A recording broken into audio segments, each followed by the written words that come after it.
7 p.m. This is the Wednesday, January 20th, 2016 Finance Committee meeting.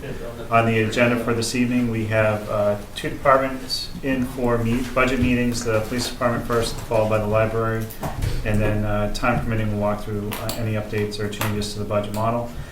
And with that, I'd like to ask Chief Murray to come on up. How are you this evening? I'm doing well. How you guys doing? Doing well, thanks. If you would, I don't know how you guys want to proceed. Well, it's really the big one line item that we're here Yes, to discuss, and that's so what I I'll leave it up to you if you want to So start if the you wouldn't mind, discussion. I'd like to start with the dispatchers. Sure, Because Chief certainly. Madrazi came to join me to speak about that, and I'd like to get him out of here as soon as I can. Okay, us too, So but that's if okay. that's all right with you. Perfectly, yeah, that's fine, please. How's everybody tonight? Good, how are you? Keep this here. So do you have any specific questions? So I had sent you back an email with the initial budget request. And, Yes. I guess, where it's a personnel change, the question becomes just simply kind of quantifying what the need is. Because of course, with public service, we want to make sure that everyone has the tools to do the job correctly. Right. So if, calls have increased that, dispatchers are handling, the police department itself is handling over the last, 5 years, that becomes a way that we can at least quantify. We want to be able to provide the information at town meeting because they are the ones that do make the ultimate decision. And I fully understand that, and I wish I could comply with that, and I can sort of, but it's more than quantifying why we need these with using just raw numbers. Okay. And I'll give the board the data. Sure. I absolutely will.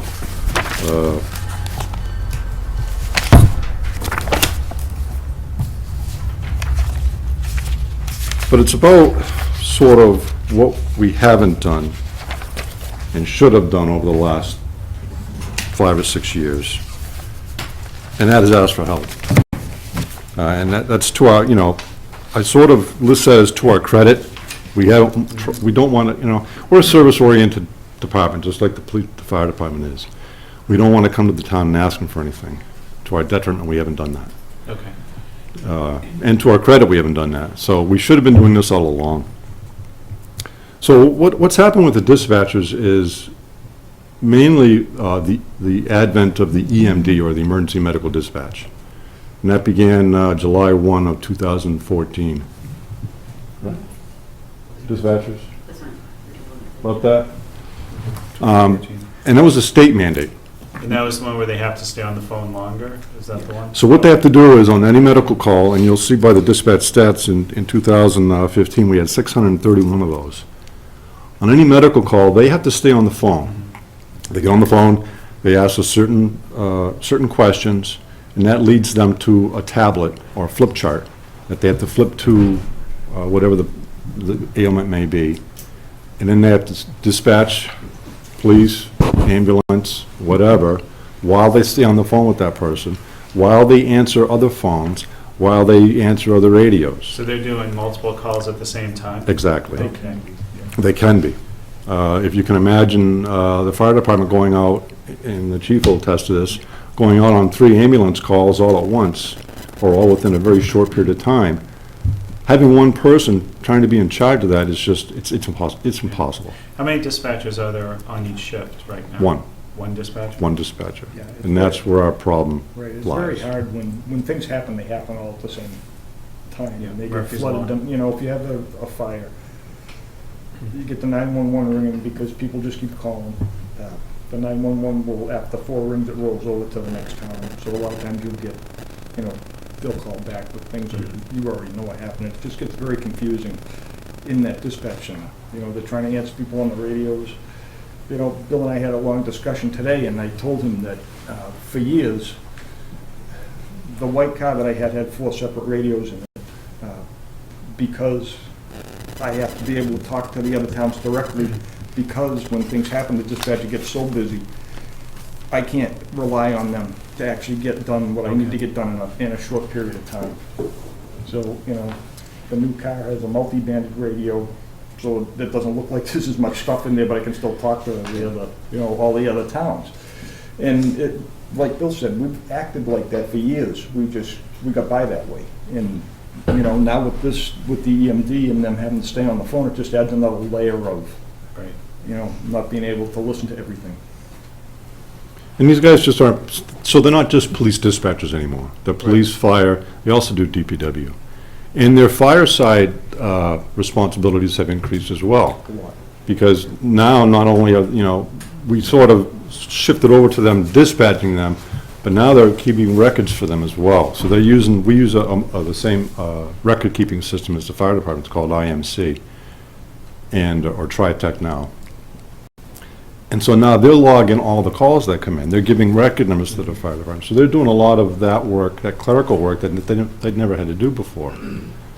So all of this is just adding up and piling on to them. Excuse me. And I'll tell And it's you just too much for one person. with the to handle. ambulance Sounds like it software is. that we have, my guys can't do a report until they get that run number. Okay. And there's a lot of times they're on the phone saying, hey, you know, you need to start the call, and, you know, they're not supposed to leave the hospital until they leave the report at the hospital, so there's a lot of interaction that has to happen, and when the dispatch is busy, sometimes it just takes a while. Right. So that's led me to at least request a minimum of 2 people. Okay. On each shift? So what I'm asking for is just 2 Two additional add-ons, right. dispatchers, and my plan would be put 1 on the day shift, 1 on the 3 to 11 shift. We find that the 11 to 7 shift, and I'll let the dispatchers, you guys could stand up, or a guy could stand up. This is Chris, this is Chris Herstrom. He's he's a full-time dispatcher. What shift? I do the midnight and I do 311 also. So Chris can speak very well, and he's also call firefighter? Yeah. Call firefighter for the town. So we find that the 11 to 7 shift is a little bit slower. Okay. The day shift is really pummeled with a lot of administrative duties, people walking in the door, coming in the door, all kinds of requests coming in. We're hoping some of that can be relieved by the records clerk when we get that person in place.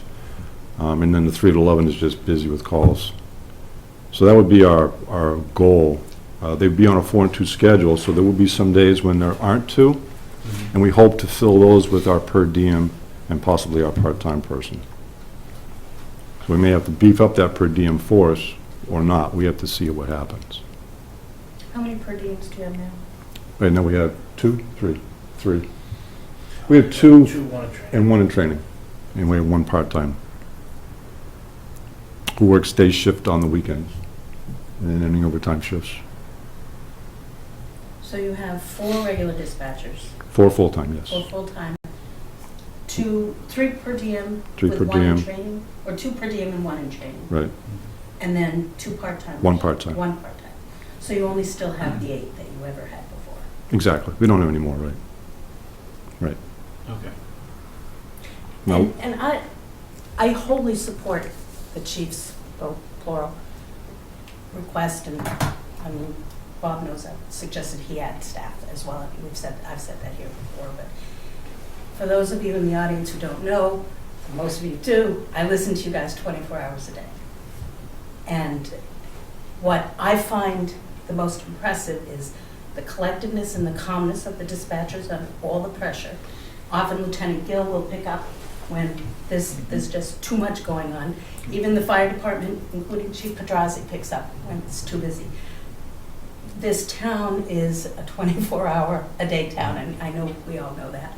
But I cannot compliment the police and fire departments enough for the effort that they go to. We have hospital, we have senior living, we have senior housing, we have nursing homes, we have lockouts, we have horrible intersections where there's a car accident a week, and they're always ready to go.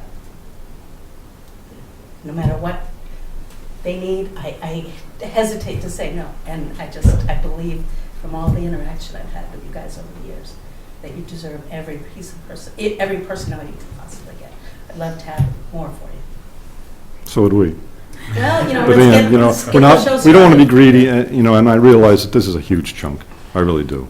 And I don't make It these. is, but yeah. the town's also grown a lot Right. over the last 5 years in the It has. intricacies I of mean, the the job have population- changed a lot. Yeah, the Yeah, EMD on change, I paper, it remember, doesn't look you know, like we were it, going but through the it is. dispatchers. You were part of contract the years ago. negotiations, right, on that? Yeah, so, we had a full debrief on that with the contract Right. negotiations so, that's definitely an added complexity to the job.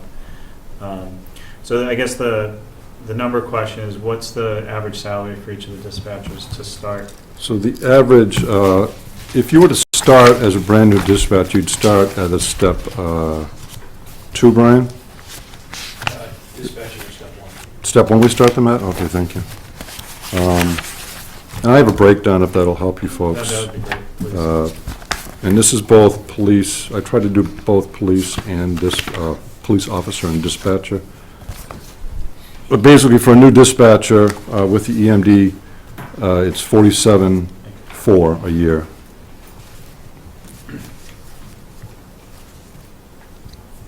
Now, there may be other, obviously, starting out, there's no longevity.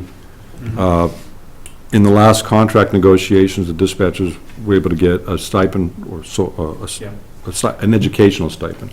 So the ones we hire may have that. I didn't add that in, but it's the same basic stipend as that the patrol force gets. 1,500, 2,500, and 3? Yeah.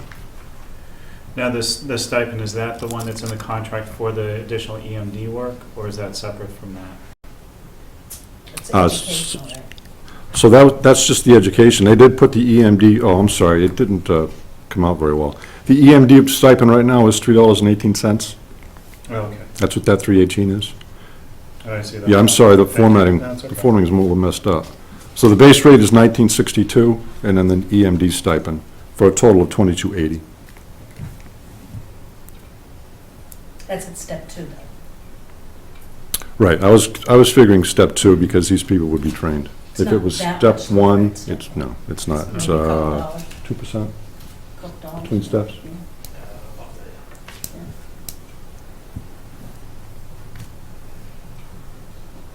You guys can all feel free to type in. That's why I brought the contingent, just in case I Thanks. missed something. It's an open format, yeah, so if you guys have anything to add, feel free.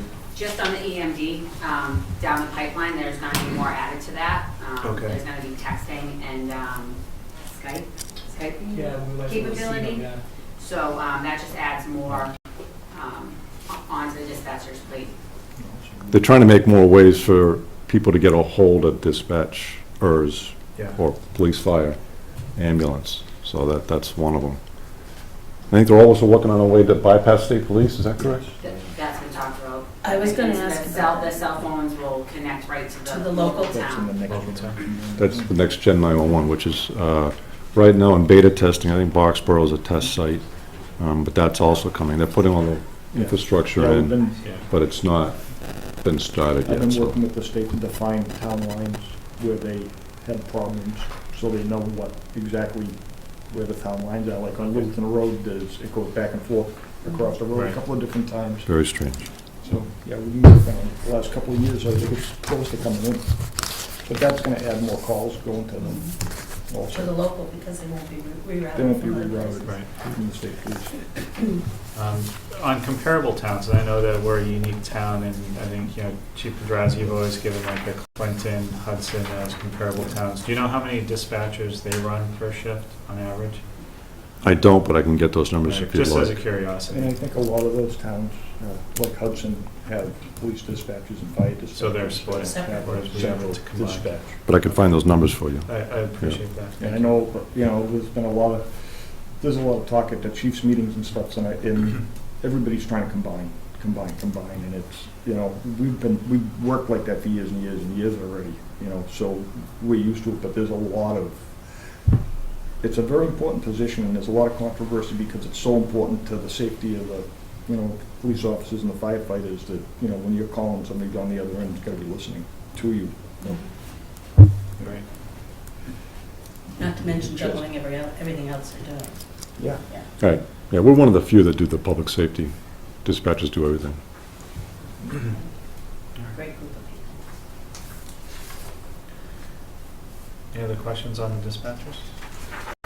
So the net impact for this year would be just under 90,000. I'm estimating at step 1. That's step 1, yeah. Plus, and it's a benefited position too, correct? It is a benefit position, yes.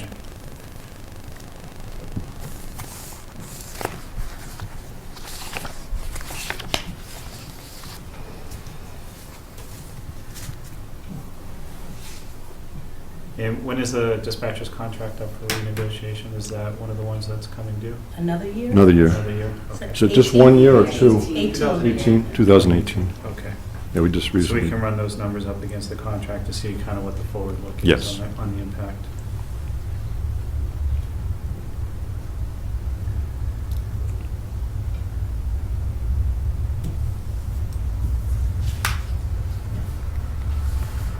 So we don't have any of the revenue numbers yet, so, but I will tell you right now, I think, from my perspective, speaking personally, I think that the dispatchers, I didn't realize that they were juggling so many calls at the same time and doing everything. I think it's something that I would personally support and really work to fit that into the budget for this year. Yeah, I wasn't really expecting any answer tonight. I'm just Yeah. making a presentation, and you folks can mull it all over. All right, and we'll, with the Board of Selectmen being the appointing authority, we'll also be in talks with them about it, Right. kind of get their feelings, et cetera, Yep. any concerns that they may Absolutely. have. Wouldn't expect anything less. Excellent. Anything else on dispatchers? No? Okay, we'll move on to the. Thanks, Bob. I really appreciate it. No, Appreciate thank it. you very much. Have a good night. I thought you were here for your budget. No. So that's who yours is one of these things, but next week, all right. So for the police officers, we really run into the same thing. You have the stats, you have the crime stats. You can see that not a lot has changed. It's not any significant change to the stats themselves. We do see, fraud and that kind of crime on the rise. But other than that, but what you have is the same thing really as dispatch. Yeah, you guys gotta go? If you left a radio in a selectmen's meeting for a while one night, Yeah. you wouldn't have any issues with some things. If you didn't let Sergeant Cody and Officer Krasinskis, our 3 to 11 people. Is that a medical? It is. And that's just an example. We don't just, so I'm getting way ahead of my presentation to you folks. But we're not law enforcement officers. We're police officers. We do it all. To be just law enforcement or just to enforce laws would be a step backwards from where policing is trying to go. And we haven't been law enforcement officers for a great many years. So, but what's happening, and I don't need to tell you folks what's happening in the world. It's crazy out Yeah. there, and it's getting more and more complicated, really complicated, for us to do our job. Currently, if you don't know, there are only 2 officers, you saw them, working every shift right now. That's the minimum staffing for the police department. It's been minimum staffing since I started here 28 years ago. It's never changed. So when I talk about the complexity of the job, with the litigious society that we're in now, lawsuits just frivolously being lodged against police, some not frivolous, with the complexity of the jobs, it's taking longer for our officers to do their work. So if you can imagine a report that, there used to be a joke, we had an LETN, which is a training forum, and the officer would come in with his report on a 3x5 card. Now I'm talking years ago. And he'd go in front of the judge with the 3x5 card, and this is his report. I saw him arrested. And it'd take you a few minutes to write those things. These things are taking hours now. So 2 guys, one guy having to write a report 2, 3, 4 hours. He's tied up on a call. That leaves you with 1 person on the road to do all the other work. So it's about 2 to 3 hours to fill out the paperwork. It can. report. If you're talking to know your arrest, we're talking 6 hours. You've lost that person from the shift, effectively. And sometimes too, if you have to have someone's backing Most them likely up. to. Well, most likely to, because you got a booking Arrest. officer making, Right. doing all the booking. They both have to be at the booking station when their person is there. But then that person has to continue and finish that, then the other officer has, so you're taking people, your 2 guys are gone. And now- those are the only 2 guys on the And those are the shift. only 2 on the shift. Now, we have a great relationship with the area towns, and we can call them for backup when something happens, but you can't count on that. They don't work for us. So, And they don't have the staff that we have to begin with for the most part. well, most part, they only have 2 officers as well. So we find more and more that we are the ones going to their towns to help them. I don't know why, than them coming to help us. I tend to think that it's because we're so good at what we do. Well, and that's not an exaggeration, we are. But it's just becoming more complicated. The investigations are more complicated, it takes longer to do, and it's not just the detectives that do investigations. the way we are structured, a police officer will get a case, they'll run that case the entire way, as far as they can. That means a full investigation, if possible. If they run up against a roadblock, or it's a high-profile case, you know, like a murder or something that they can't handle themselves, we bring the detective in to help them. Now, the detectives also have their own jobs, and we do give them investigations to do, but for the most part, an officer will follow their case from beginning to end, with or without the detective's help. As an example, I don't know if you guys saw the news last week when there was a health and welfare check, and when you all arrived, there were other issues, and some of the officers that were on the 7 to 3 shift were still here at 7 o'clock that night, putting in 12 Right. hours, completing just the initial investigation, and then it carried over to, 2 or 3 more days. Right. So those are just some of the complexities of the job, and it goes into much more than that. With only 2 officers, we have a mission, and our mission has been defined since I think the department began. And the number one complaint in the town is traffic. Traffic, traffic, traffic. I've read back, and I've said this before, I've read every single town report ever written by this town. And every police chief since day one has always commented on how bad the traffic is, and the traffic problems and the issues. I mean, back then they used to blame it on Devon's, you know, on the dirt roads and all of that. But it's been the number one complaint, and still it remains. So, so we got traffic. The other complaint we have is Main Street. People like to see a foot patrol on Main Street. When I first started here, that was my beat. I was the foot patrol officer, you know, for an entire shift. You can't do that with only 2 people on the road. In fact, we've had to stop doing foot patrol because there's just no time to get to it. A lot of our traffic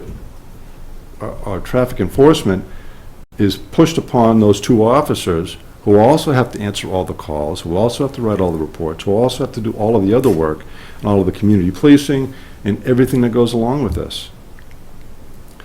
So that's added to our issues. And then, of course, you know about what's going on in the world and the dangerousness of the job. And so it becomes I think, a decision for the town whether it wants police officers or law enforcement officers. And like I said, we haven't been law enforcement officers for quite some time. And for us to go backwards, I think, would be a detriment to everybody. It just wouldn't be, we're going to lose the whole community policing aspect of our job and all of those community contacts. I'd like for you folks to, you don't need to, obviously I don't want you to read this tonight, but if you don't know that in 2014, the President commissioned a task force to look at policing across the nation. Mostly because of the things that were happening with the Fergusons and the bad shootings. This is not that report.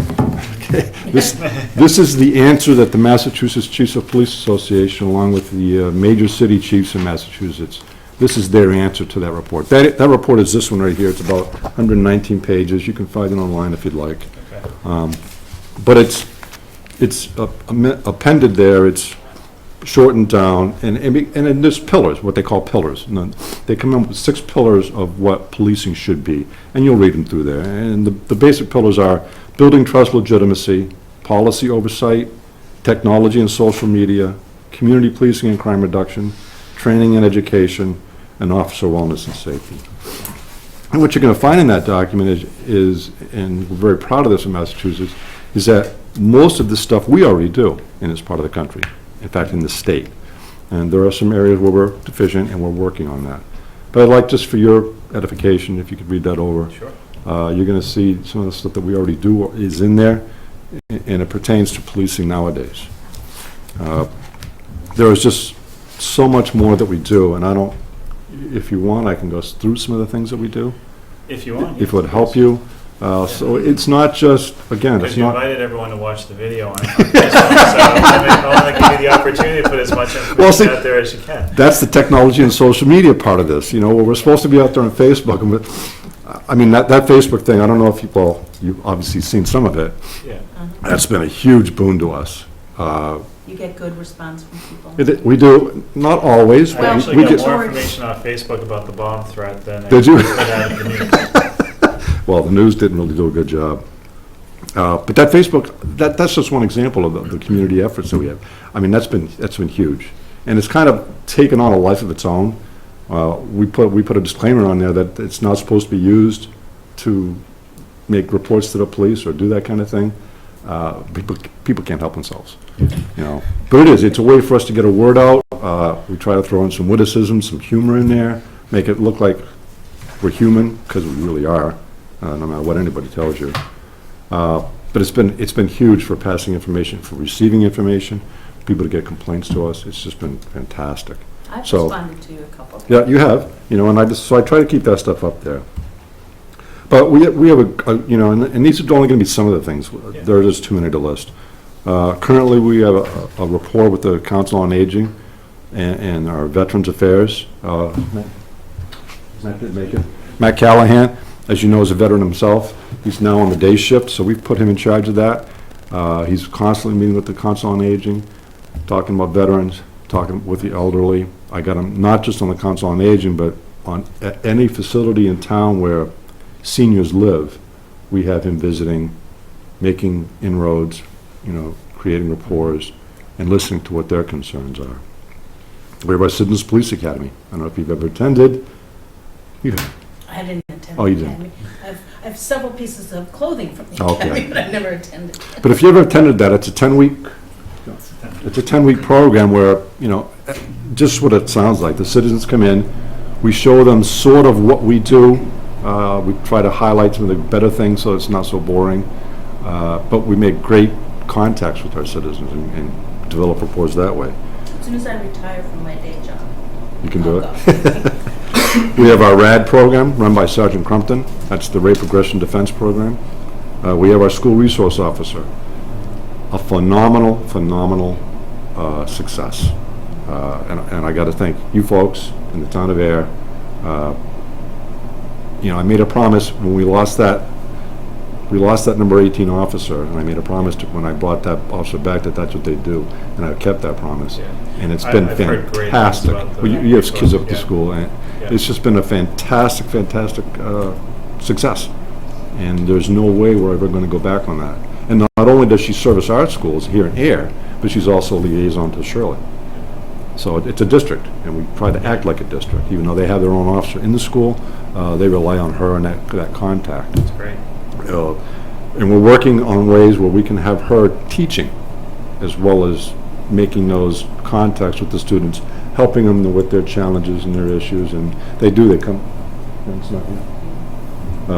to her on a daily basis, and Lieutenant can speak to that. He's the one who supervises Jennifer on that. You also did a program at the school, speaking of teaching, Detective Kolarski and a couple of the officers. Karen Darby, you might have been up there at one point. Where you did a crime scene type. And we're going to bring that, because that's one of the things. So we are still teaching that class. The last year was a 5-week class? Last week was a 2-week class. 2 weeks. It's now going to be 5 weeks, just short. So I mean, that was, I don't know if you heard, well, you know about it. That was another huge success, and widely accepted and widely well thought of, and they want it back again. And so they want it back so badly that they've expanded it. So now it's a 5-week course that my detective has to teach up there while he's doing his detective work. But you know, and we're glad to do it. I mean, it's just been a fantastic boon to us. We have a community outreach team. It's 3 officers that we assign. Sergeant Cody?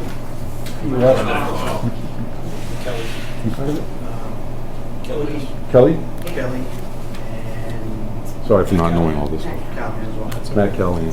So their job is to go out to the businesses, look at their safety protocols, give them ideas, give them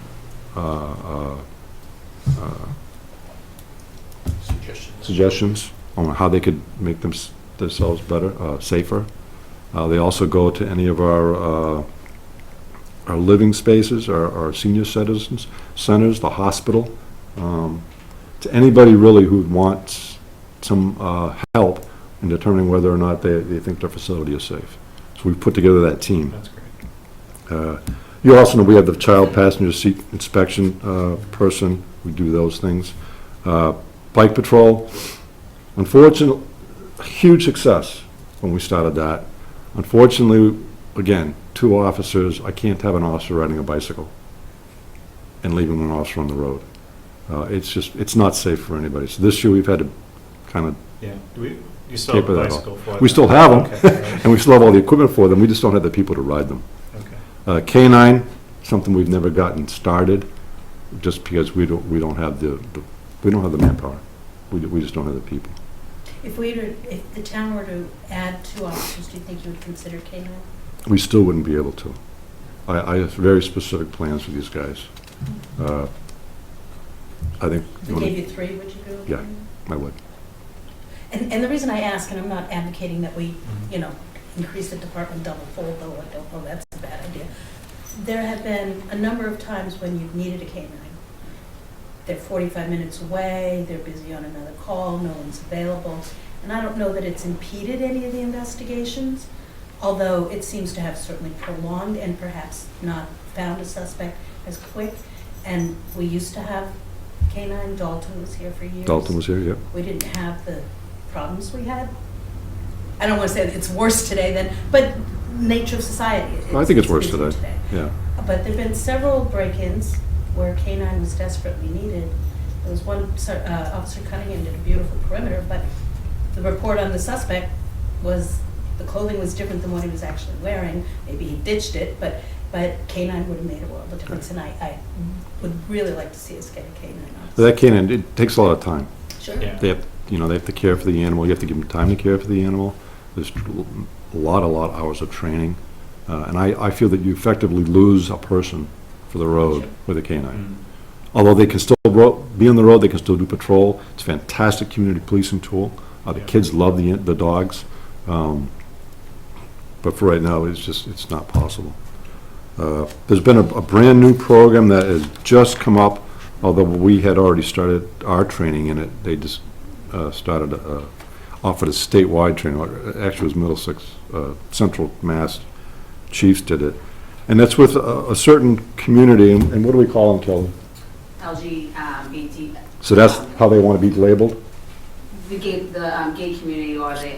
It's the gay community. LGBT. Yeah, LGBTQ. And what we've done, we've sent Kelly, because she's our domestic violence officer, we sent her this training to learn how to become a liaison with this community. And believe it or not, we do have a community. Everybody does. And they're extremely distrusting of police, of law, not just law enforcement, with police. We've found, and they are doing this because they found that this group tends to be victimized more, especially kids in school. Because kids are becoming more and more open about it, and obviously not everybody is accepting of it. So not just in school, but in society as well. So they're finding that this is an essential tool to try to make those connections with this group. Okay. And obviously, that's just some of the stuff that I could think of off the top of my Okay, head. no, that's a very hefty list. Thank you. Yeah. Is there anything anybody wants to add? We have the kiosk in the department for, to collect the drugs, from like elderly population, or if someone has excess, amount of, pharmaceuticals from surgery. That turns into the National Drug Take Back that we do twice a year, which is time consuming, collecting all that. I mean, you would not believe the amount of pharmaceutical drugs we actually collect. It's a huge, huge amount. We do very well. I didn't know what to do with my excess, my expired medications. A lot of people So I don't. still have them in a basket in my It's a kitchen. great program to the community. I'll walk down to It absolutely is. And now we're trying to work with people who are afflicted with drug dependency. And I have a group of area chiefs that have gotten together already for one meeting, we're getting together at the end of the month for another. We're trying to see how we can share a clinician between us to answer the problem of addiction. And rather than just going out and arresting people, there's been a whole new trend, a whole new shift on the way we deal with these folks, because just arresting them, it's not working. It's not working. They need help. It's not because that was they're. the thing that was started as the Gloucester Gloucester that did with one. the Gloucester Oklahoma? started it. Yeah. I think in Massachusetts, they were probably the first that started this. Obviously, they have funding That we don't that they can have. burn, but that's one of the things, that's why we're trying to share with other communities, to see if we can do some kind of group thing. But that's just another program that I throw out there. I would like to recognize everybody who's here, Lieutenant Gill, my new assistant, Amanda, Sergeant McDonald, Chris Hersham you've met, one of our brand-new officers, Paul. Stand up, Paul, say hi. Paul Burns, still in training. Rich Krasinskis, we have Eric Pearson, who we never see, late nights. He's actually on some like SWAT team. Matt Hardy, holy cow. We got Matt Hardy over here. You see, I know you all And guys in Kelly your Barhite. uniform, I don't know you in your civilian clothes, except for Kelly and But everybody's here, it's not a show of force, it's a show of support. Yeah. And they were just here to try to help me, to give a presentation, anything I forgot, anything else? Yes, sir. Please. I'd just like to point out that a lot of the things that the chief identified in his presentation, we kind of talk about one person kind of spearheading that, but in reality, in order to get the job done properly, there's about 2 or 3 people behind each one of those figureheads to those positions. Take Facebook, for instance. It sounds like it's an easy task for us, but that really takes 3 of us to keep Facebook going and keep the contact with the community like that. So I just don't want to seem like we're trying to do Facebook. That's a 3-person event right there, and to keep up with that, and to keep constant and keep their interaction with the public. And then one of the other things we also overlooked, we're very successful with our grant writing operations.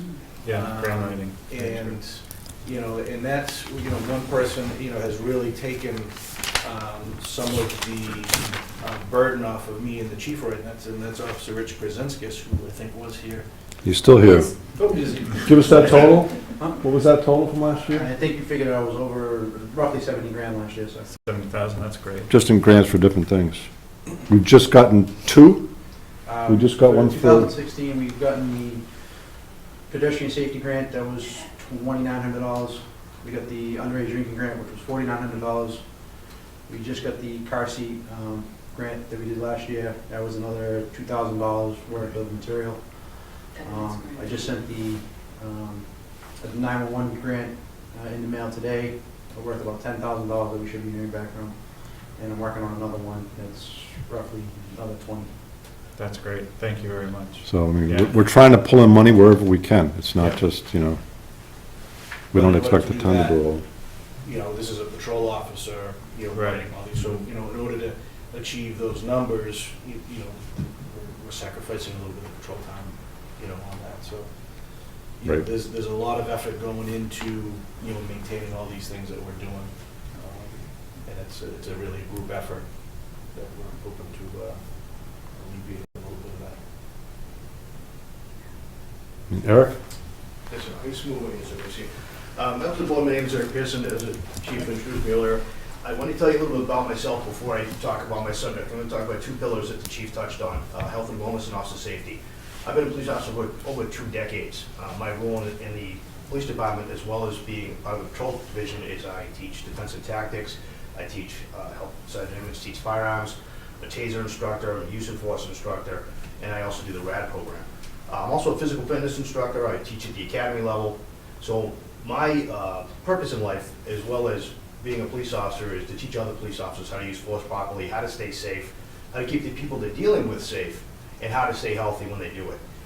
Police work inherently, even when we're not doing all these extra responsibilities that we talk about here, all these other programs, is inherently toxic. Shift work, cumulative stress, and being away from family and seeing the types of emotional and physical damage that people do to each other in the street is damaging enough. We know as use of force experts that when we have more police officers, we're safer as police officers because we have to use less force to subdue people who use poor judgment and try to use violence to solve their problems or take out violence against police officers. So when you have a situation where you're working consistently with a minimum staff and you deal with folks who are violent, not only do you have to use more force to subdue these folks, you also are exposing the officers to greater risk of injury. We talked about the hospital and as a patrol officer, I've seen an increase in psychiatric emergencies where people certainly act out in a violent way and they're not really concerned with their own safety, let alone somebody else's. So every town that brings a potential violent person to the hospital to be evaluated, we're the ones dealing with that. 2 people on the road, we go up there. It's a Good lot to point. handle, even a regular-sized person who doesn't want to be handled. So my perspective is when you have less officers on the street, or they're getting called in to fill in overtime shifts because we have injuries or vacations, or people aren't available, the more overwork they get, the more responsibility they take on, basically the risk for incidents to occur increases. So from a health and safety standpoint, the more officers we have to handle a given situation is less stress on each of those individual officers. Also, it's safer for the person we're dealing with. And that's the ultimate goal, is to gain voluntary compliance and everyone go home without an injury.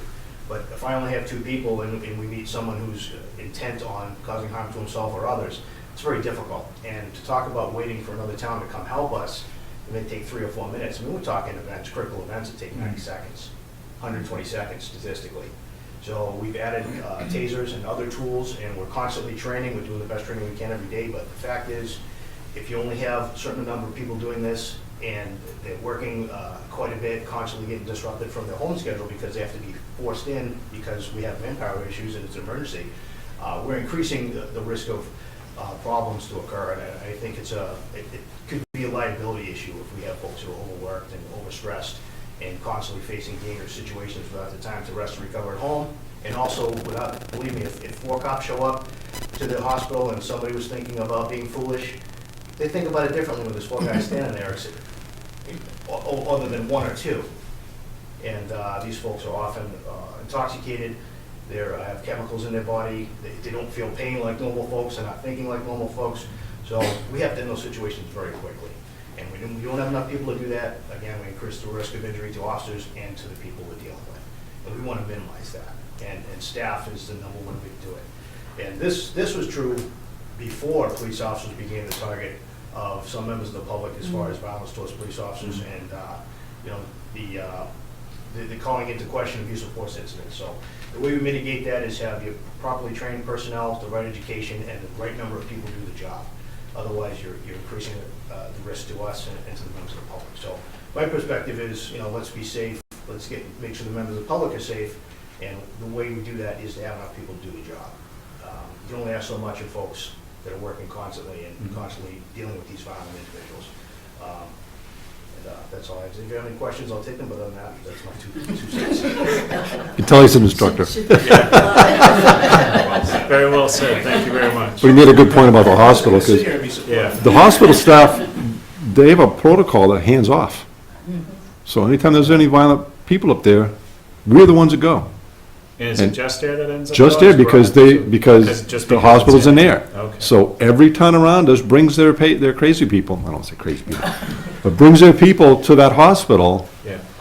and basically dumps them on our lap, Drop them off. on our doorstep. And they come from all All over the place. All over. All over the place, you And know? occasionally you've had to call in Groton, but again, as Eric said, they'd be 5 minutes, because they could be on the other side. So that's just West another, Groton. that's a good point. Anything else, guys? Paul? Anything, new perspective? I don't like put him on the spot, but. Can see that. So it's just, and that, again, that's just tip of the iceberg. Oh, I know. We could be I here know. all Yeah, night 'cause talking about, Yeah, even just the list that you had was fairly extensive, and then the input for everyone else even added on to that. Right. So I can imagine there's other things that aren't coming to mind. So so you're asking for 2 additional police officers at this time. yeah, And would it be the similar shifts? that would be my plan. The day of the 3 to 11? Right, because we do find that, again, the 11 to 7 isn't as, it's not that it's not as busy. I mean, plain and simple. We could use, where right now we have a staffing of 2, a minimum of 2. If we were to add another officer to each shift, we could make it a staffing of a minimum 3, so that we would always have 3 people on the road. But then we'd get the canine people.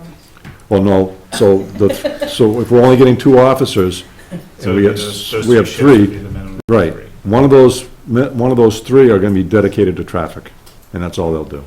Freeing up the other two officers to handle all of the other stuff that we need to get done. Not that that traffic person couldn't assist, but their main function would be taking care of the traffic, which is, one of the number one complaints we have in this town. And we just can't get to it all the time. Okay. And in rush hour, it's been backed up to the rotary. Well, not even to mention that. I mean, every day, Monday through Friday, for 2 hours, 7 to 9, Yeah. all we do is traffic. So we don't, we have to answer calls when they come in, but that takes us away from our traffic. So, Park and Main, we always have an officer at Park and Main.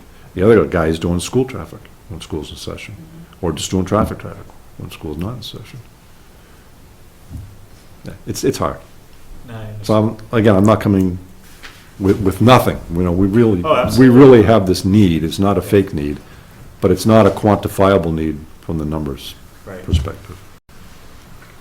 Obviously, they Well, make that was- they make a I little wanna bit say That more. was in my email also, how the job has changed. Right, and it was, and I'm trying to answer all the questions that you have. The only one I can't answer is the average call, an average call, how long it lasts for a dispatcher. Well, it was kind of to the change in the position itself, like what the Yeah. responsibility is, so I think we've definitely touched upon that Okay. this evening. Thank you. Obviously, a police officer makes a little bit more than a dispatcher. Yeah, so it's 54,583 for the first year, plus the college stipend. Right, so plus any college, and that I put in for a bachelor's degree on that. Okay. The tendency has been lately that all of our people have a bachelor's degree when they come Your on. most recent hires have all had bachelors, I've noticed.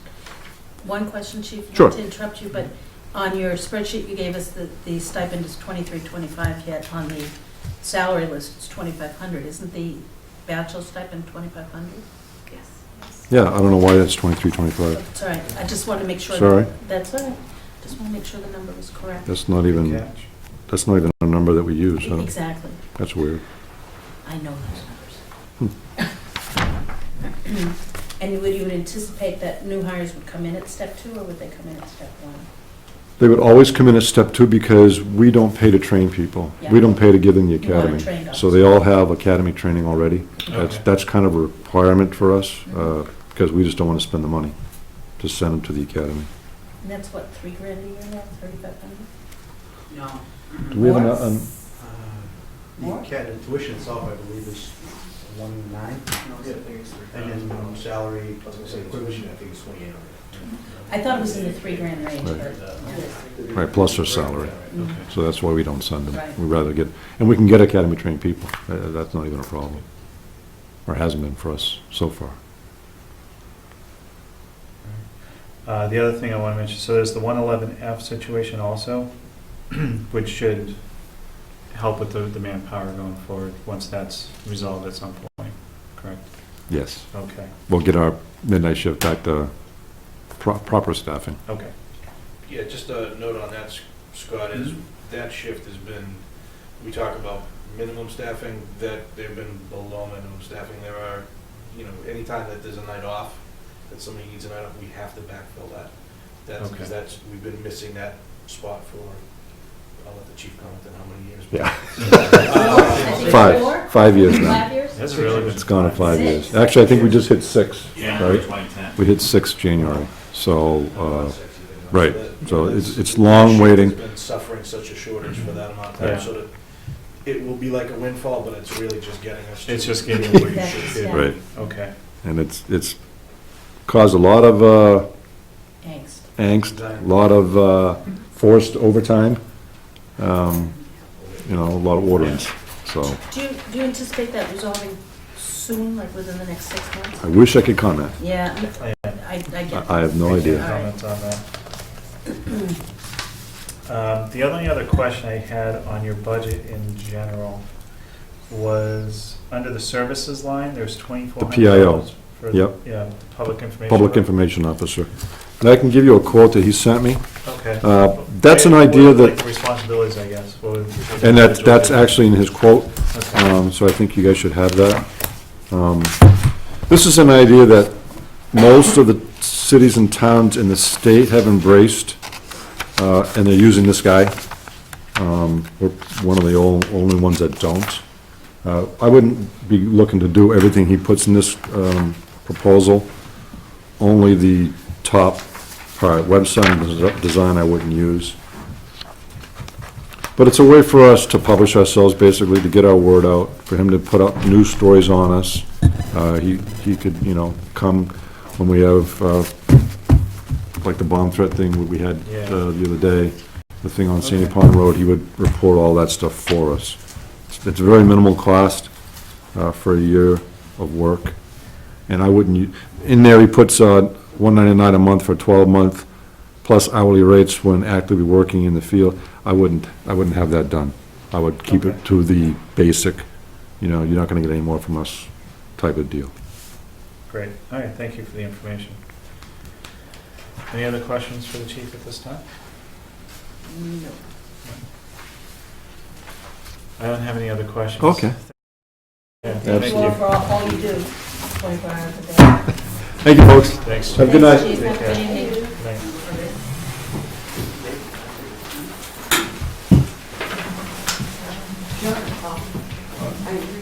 So we have 9 minutes before we're scheduled to meet in the library. My bad, but I think I can follow. It's only for 9 minutes. Good to see you back on your feet. Since we have a few minutes, are there additional questions that have come up just on the budget in general? No, where did you see that public information officer on this sheet? Because I know I saw it, but now I can't find It's it. down here, about halfway down on the sheet. Maybe a little more than half.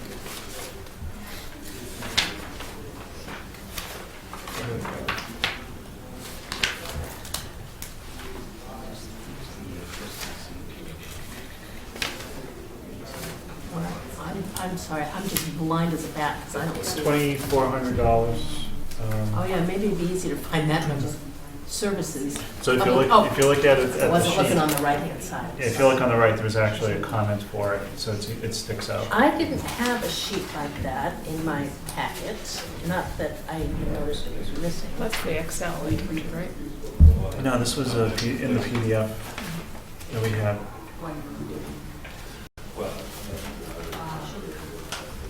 And I don't. Maybe it's on this sheet, and because it doesn't have grid lines, it's not making sense to me, but No, that's, because that has clothing, yeah, those are the allowances. yeah, longevity. No, I mean, well, it's I not here, but can, that's fine. At least I didn't miss it. I didn't copy the PDF files. Don't worry on my about it. data stick. Don't worry about it. I can, well, if you send me a note tomorrow or Friday, I'll go through the PDF and see if I can find to make sure that it's in there. Now that I know it's there, I'm okay. It should be, I believe it Plus, should I be. have this, so it's $2,400. I'm okay. But thank you. I may have it and I'm just not seeing it either, so. Possible. It's been a long day. Well, I looked at this at 6 a.m. and I haven't looked at it since. But I haven't looked at it $2,400 since over the weekends. The one thing that the chief didn't talk about, but I noticed, is that there's $38,000 for a new cruiser. That's in there every year. No, I know, Yeah. but it seems to be higher than it was last year, and I did want to ask him about that, but we've got plenty of room. It's, Plus, he's gonna have to do a How much state was bid. it? It's about the same as last year. It's $1,000 more. So there was a significant jump in fiscal, what are we in, 17, fiscal 15? Because they went away from The Crown the Vic. Crown different. Vic and that we've gone with the, SUV, right? yeah, the SUVs. the- But something tells me that they didn't spend the full 38 last year, but hey, I could, They it's ended not up important. spending, I think it came in at 36 Yeah, it came in a little total lower. outfitted. But that's, it's not a big Yeah. deal. But because we're going to the Yeah, SUV, yeah. we have to, evening, because we're going to the SUV, we have to outfit that completely than because from the nothing vehicle. transitions over from the Crown Vics, unfortunately. I just need a minute to find the library in here, and, because I thought you were the fire department tonight, so my Oh. apologies. I just asked Bill if he left everyone in a good mood. He said he did. I don't remember if I forwarded this or not. Oh, that's fine. All right, so I've got the fire department all ready to go, and we're not doing it.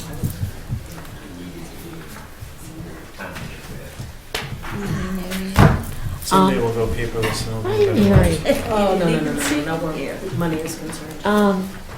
Trustees, do I you have a hard time doing it at want work. to come up, or? Couple of them could come up and sit. How far down is the library gonna be, do you know? Even take a comfortable in the packet. Yeah. That's towards the end. That's what I thought. You know what? I didn't see it at all this morning when I went from top to bottom.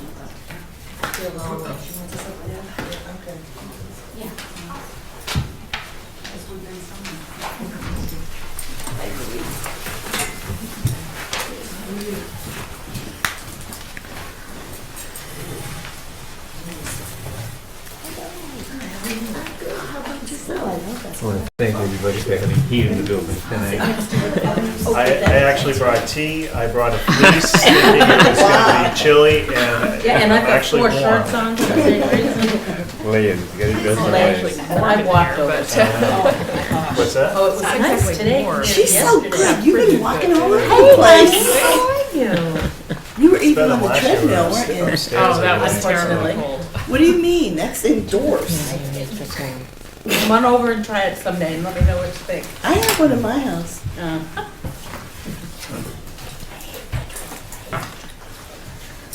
Okay. Give us a couple minutes, we're see if it- transitioning. Okay, to the transition. My department. fault, See if I'm it not writes. ready, and Thanks. that's because I thought someone else was coming. My bad. Oh, good. When you Yeah, said it okay. was at the end, it really, really was, is library. That would be yes. I'm ready. How's everyone doing this evening? Good, Thanks for Scott. coming. Late and gold. You got my email, the study that I did? Yeah, well, this is what I got, the comparison of local libraries. Yes. And so so it has the budgets, there's the population of each town, there's the overall operating budget, the library budget, then the director salary, and the years employed. So if you could elaborate on that, I would love it. Please. So I'll turn it if you want to walk us through any, Well, wherever you want to begin.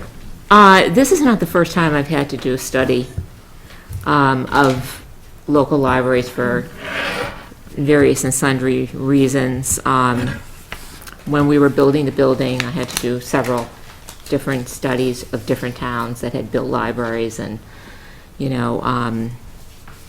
get information in that regard.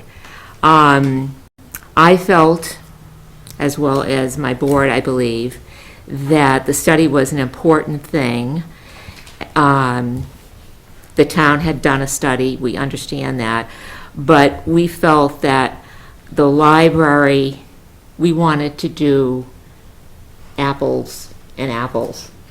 And we wanted to do local libraries with similar populations and mostly with similar operating budgets, although as you can see that some of them are different, higher and lower. So in that regard, But I would dare say, and I'm certainly no expert in this, but I would dare say that looking at the library shown and considering those towns and the populations they serve, looking at the budgets for both the town budgets and for the library budget, that, my feeling as a trustee is that we're delivering a good value for the town, and that we're providing an outstanding resource to the town with fiscal austerity and discipline. the purpose of doing the study, of course, this time, was for a reclassification of staff and positions, and also for reorganization of staff, if need be. Yeah. As I talked to different directors, and I talked to every director of every library on here,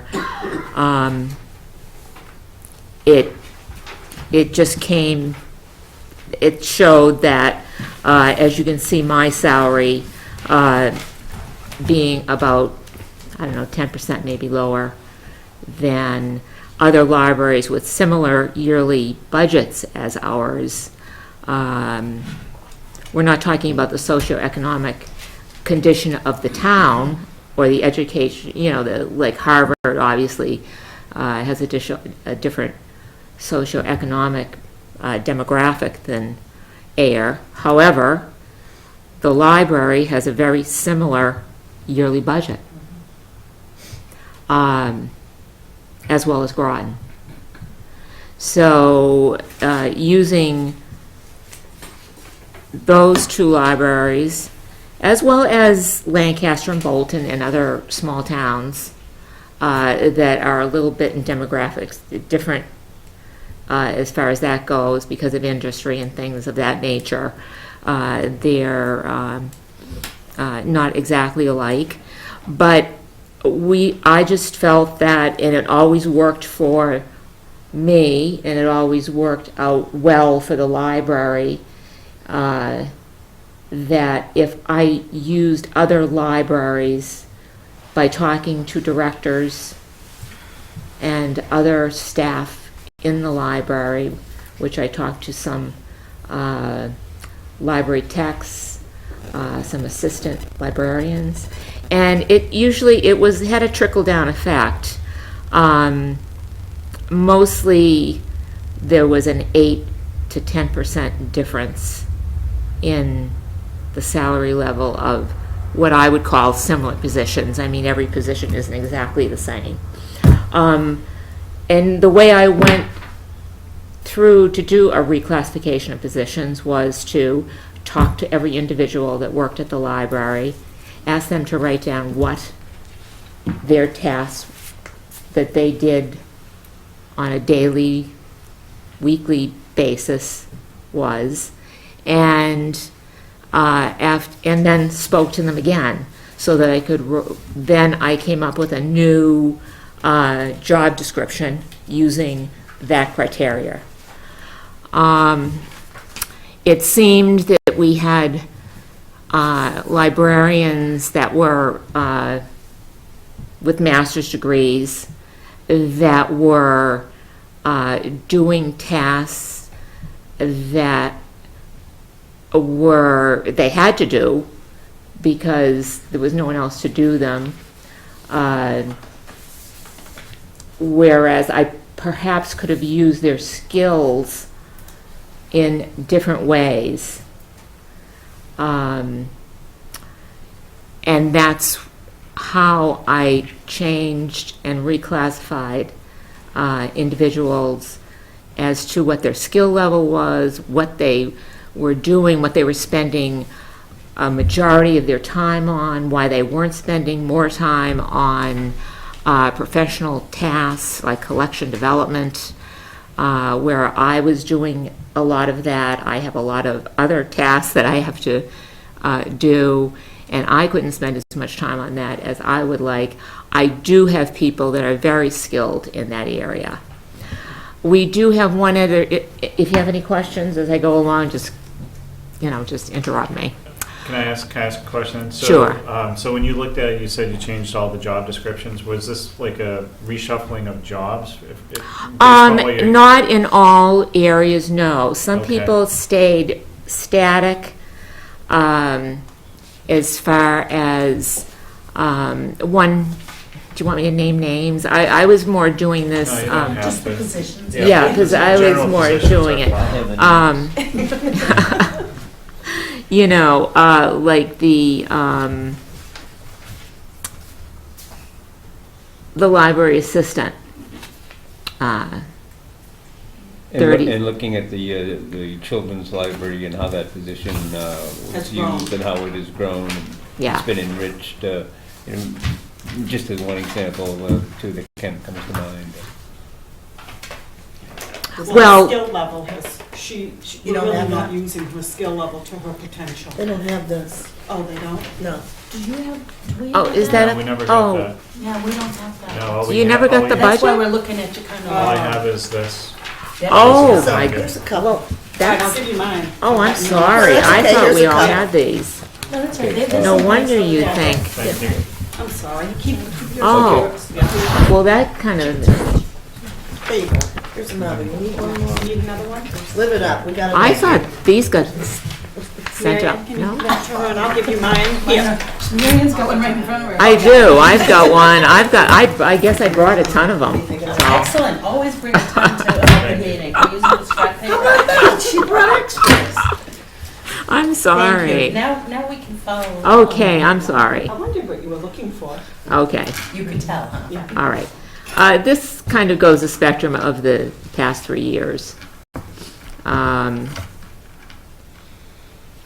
The difference in this year's salary budget from last year's, of course, is I added a new assistant children's librarian.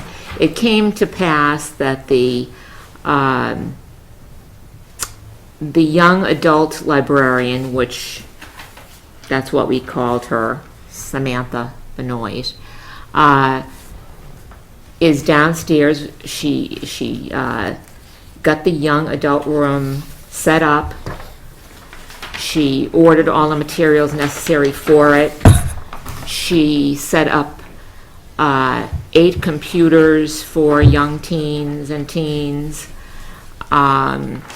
She did all the groundwork for that. Samantha is an experienced librarian. She got her master's degree 2 years ago. She is developing, every year she develops more and more. It's time for her to move upstairs to the adult department and do some of the things that she is skilled at. She's skilled at managing collections, the maintenance of the collection, the 50,000 item collection that we have that's very unique, different now as libraries are changing. The vision of libraries is different for the next few years. We have books, we have e-books, we have a web page that she is very gifted in, has a handle on and can take care of. We have a variety of, audio books and movies on DVD. Just, our libraries have changed. And Samantha is young, vibrant, And her skill can be a library utilized. of today. Yeah. And I need someone like that in the adult department of the library. She has set the groundwork for the young adult area in the library, which used to be the meeting room, by the way. Now it's the young adult area. It's a fabulous place, very well used, but the children's librarian cannot do the young adult room and the children's, very heavy weighted in programming as well as the collection development of all the different aspects that I just referred to, same downstairs as upstairs. So we need another, no, we don't need someone with a master's degree, but we do need probably a person with a bachelor's degree to assist the children's librarian to work with young adults as well as children and help with the programming. They do 90% of their own programming, and then we have special programming in which mostly the Friends of the Library pay for when we get in special programming. So that's not part of the budget. That's why I'm asking for a new person. And plus, I think I've mentioned this before, but Don Como has worked, he's a volunteer, Guy's gonna sing.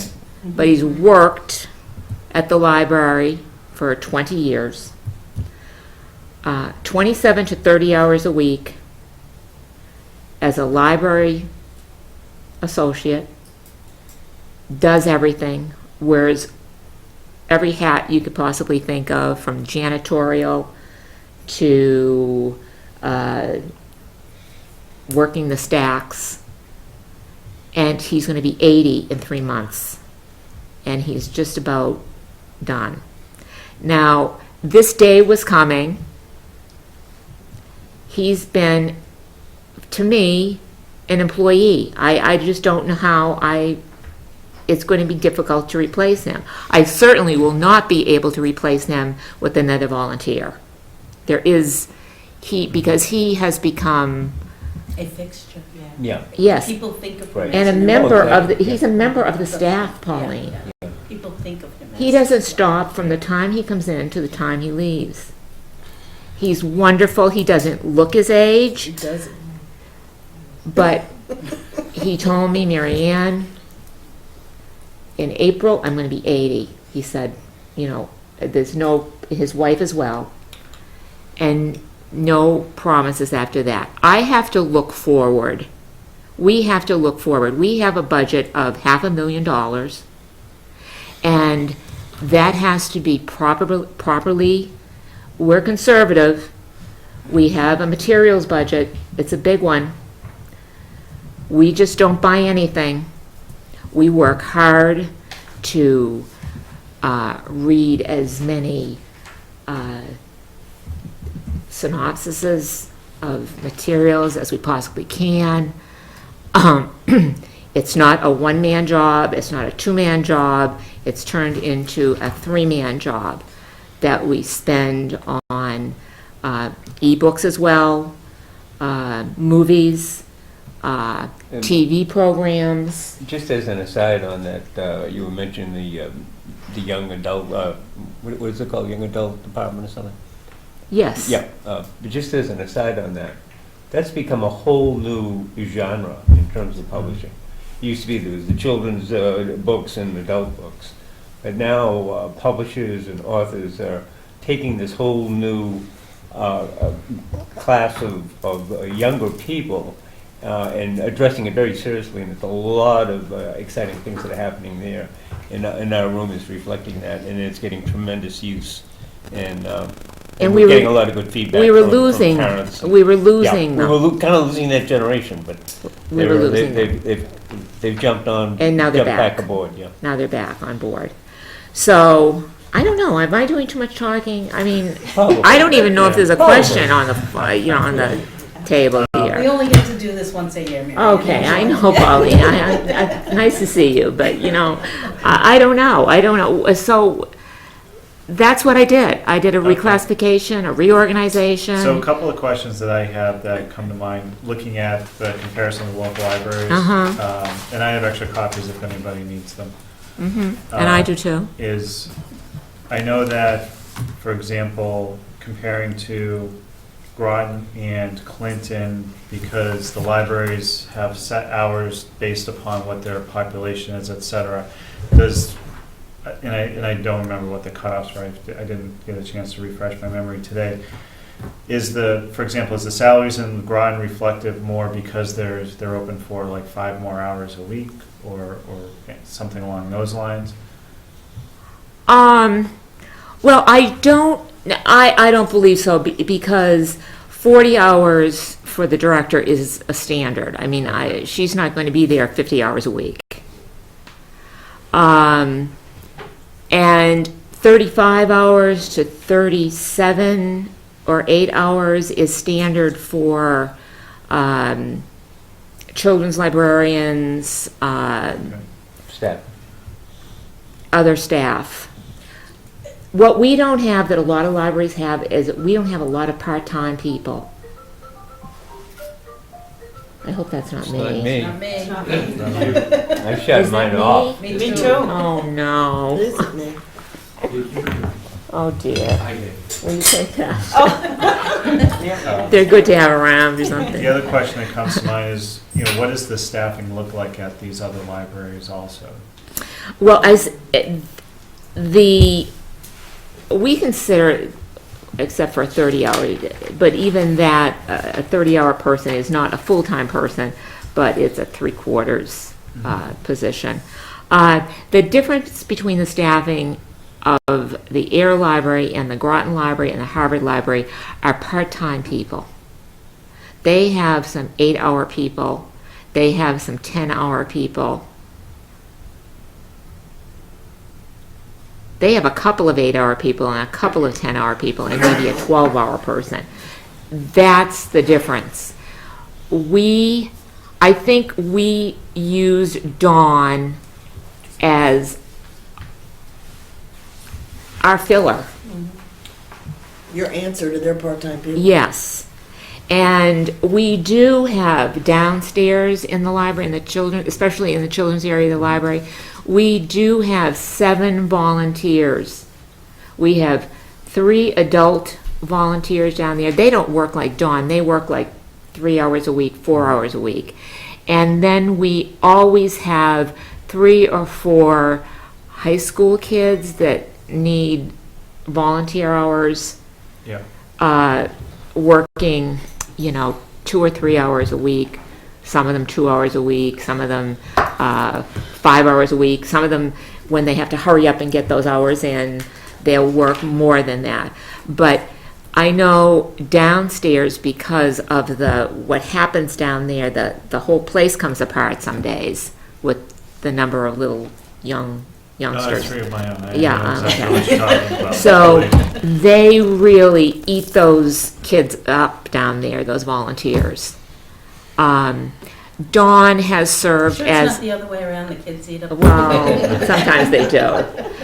I think Dawn has been that person. Instead of 3 8-hour people, I have this 27, 28-hour guy that comes in, and I don't have to pay him. Right. So the new position was one you had speculated on last year as a possibility, correct? Yeah, I didn't we had a tough year last year. I mean, it seems like, then why didn't you hire someone? We You had, couldn't afford it, but that's okay. we had one person fall down the stairs and fracture their skull, Yeah. and we're out for 3.5 months. I think we even, we had one person On that medical leave for a while, unrelated. 3 months, Yeah. pneumonia, almost died. Yeah. Came back then part-time, and that now is back up. That's the assistant director. When she was out, I filled that gap. It's almost like, instead of hiring someone, we fill the gap. When Amy, the children's librarian, was out, Samantha and Chrissy filled the gap with working with our patrons to make sure they got the best service possible, but then they had to let go. When you're filling the gap like that, you're letting other else. stuff go. And so once now things are back on an even keel, when Amy got back and Julie got back, and we were able to get our house in order, but it's a constant treadmill down there because we don't have, and Don was out as well for 2 months because he had open heart surgery in April. Seems He fine. used that as an excuse, and Well, I don't get it. He seemed fine Only now. 2 months? Yeah, only 2 months. And then he came back a Well, part-time. the reason why I asked the question is just simply, this isn't something that came out of the blue, because I believe there was some speculation that the library did may be talk about it requesting that. before. We did talk about I it. think you I threw that did into last year's budget. Yes, Yes. and I did reclassify Chrissy before I did the reclassification of the entire staff, because she did such a phenomenal job when the children's librarian was out, both upstairs and downstairs. She had to be upstairs and downstairs, and she still is. She's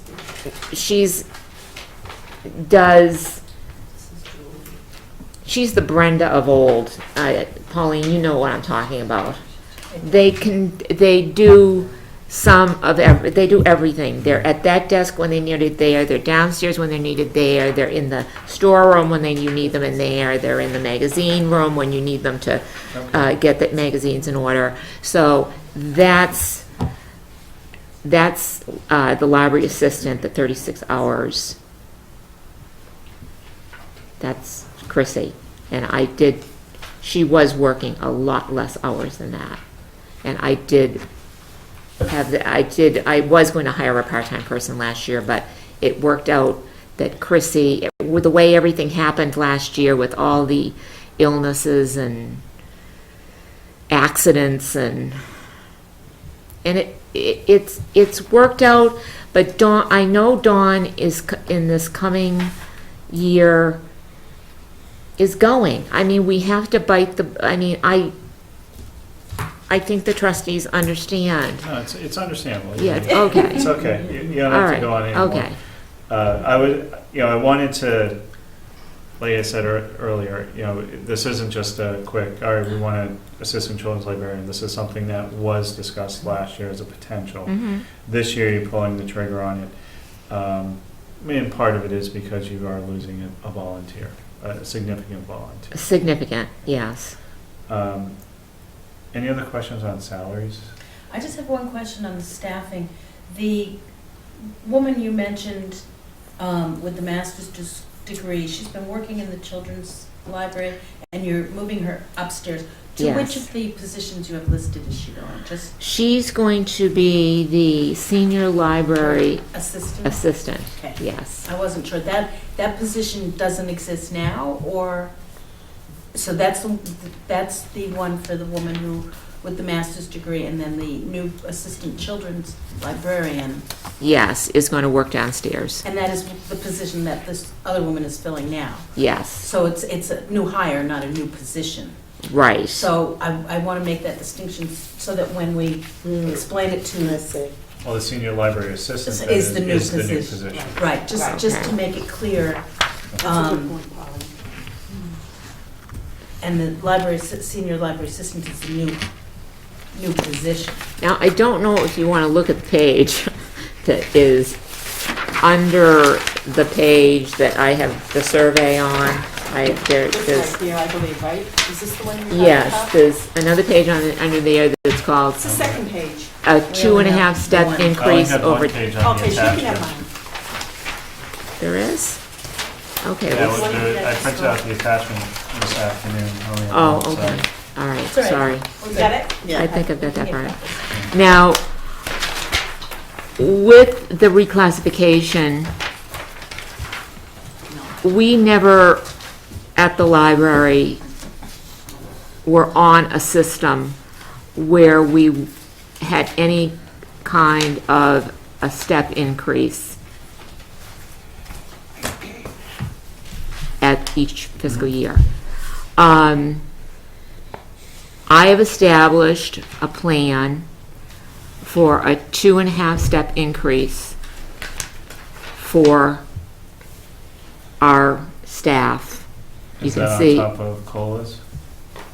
Would it be a step in a cost step of living? and a cost of living if that's what the Okay. town, If that's and I'm not 100% sure, if that's a change in the compensation plan for the library, I believe that It requires is. public hearings, et cetera, because you're a public entity. okay. I'm not 100% All sure, right. but that's what comes to mind, because that's what we had to go through for the non-union personnel study with the personnel board, was to make sure we had public hearings. I think that's because the bylaw requires that, the personnel board bylaw. I don't, We're not- The we way it wouldn't was be explained to me under- was any change in the compensation plan has to be presented to town meeting. Is that for a town employee? yeah, the compensation believe plan so, yeah. that's governed by the bylaw, that's correct. Yeah. I don't know about this I'll get some either. additional details on that. Okay. I just want to caution that, because Okay. that's just one step that does come in from the logistics Okay. standpoint. Okay, Library's not on the comp plan, right? no, No, they're not. Right, so depending on what your articles of incorporation and your trustees and so Mhm. on, Yeah, it govern goes in all that gray area Yeah. where, you know, like. There when is we- when that we gray did- area. On personnel board, when we did the study, well, the library's not included, they're kind of their own thing. but Yeah. Then I don't know really where the statutes fall. Well, I gave Robert some information on that whole issue of the library status. I gave him everything I had, so he would understand it.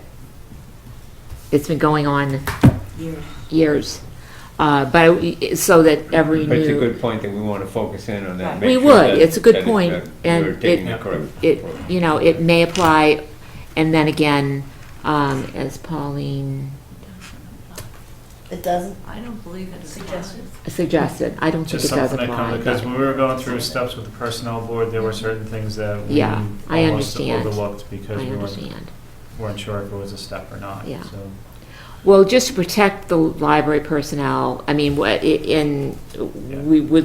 probably go through it if we had to. I think the way the bylaws of the library are written, I think it's clear that we probably don't have to, but, I mean, Okay, that's just, that's fine if we have to, we have It's to. just Out there as, you know, I a understand. question and something I to understand. follow up on. Do you have a provision now where you give COLAs on an annual basis, or is it just your salary that is voted and approved at town meeting without a COLA increase? Yeah. I don't recall you ever No, having a situation where COLAs were No. involved. no, Yeah. And then this step program We never had a is step. brand new brand new this year, this year. if approved. If approved. If approved. And it would be to the benefit, I mean, really, the staff of the library, I think the library trustees, you know, there's got to be a beginning. Each employee, when you hire someone, I just feel as if there's a beginning and then there's a progression. There should be. Well, there should be, but we didn't do it that way. We didn't, we Well, just how- never so did how it do that way. salaries work now? So, you know, someone gets hired, do you vote? You know, I mean, I know you come and you have the request, you get the funding, which has the statement, increase, and then do they? We get a, COLAs if on we get a top of call, that? if we, no, we don't get Like- an increase with the state mandate. The state mandate only, we only get it put, that goes into materials mostly. We, very little, we don't get any of that for salary. Okay, What we do, we get a COLA if the town votes COLA. okay. So we you base it If it's a upon what the 3% town- COLA, oh, that would be wonderful. It's been 2, I CPI think, index been 1.7. 1.7. Yeah. 1 Round it year, I mean, I can Well, we do remember, round it when- up to So it's 2. none, yes. Yeah, And now it's none, slowly coming or up. none, or, you know, but that's what we get. That's why Okay. it takes, that's why there's a disparity of sort of, not that we ever think about it, I don't want, like, the board or even a town meeting or anything, to think about that, like, we're not, yes, we have to take care of our people, our town employees. We have taken care of our town employees this year, as we all know, because they got a compensation plan. So, I was in the process of doing, I mean, I knew that thing was, you know, in the works. I went to the first 2 or 3 meetings just to see what was going on with that thing. It was And- exciting stuff, wasn't it? Oh, and then it got, I mean, you know, was rejected or whatever. I didn't really keep up with it. Then they redid it, and the different towns, and it just, for us, we just felt that libraries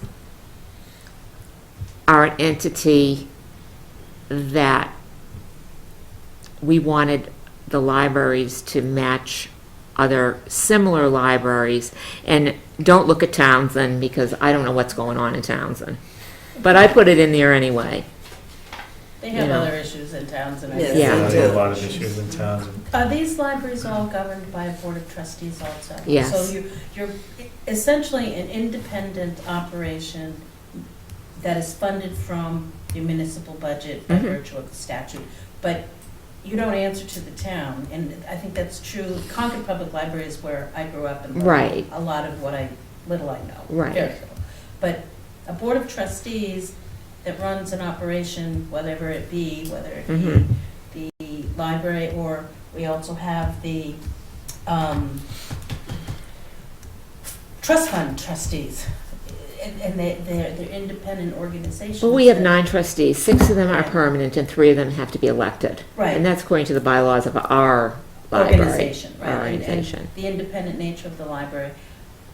And when you want to make a change to your operating budget or your bylaws or any of your operations, it's done by virtue of the Board of Trustees.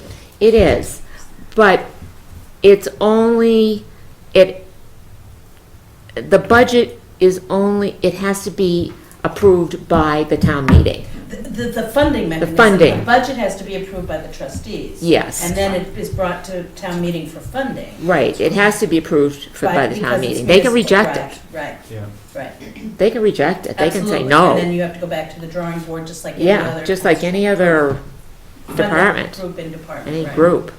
I But mean, your decisions, the point I'm trying to make here, or distinction I'm trying to make, not the Yes. point, is that your trustees make your decisions as that's opposed to you directly, much like the Right, board of I don't. selectmen make the right. decisions for That's the right. employees of, that Right. are under them, the fire chief, the police chief, and so on. Right.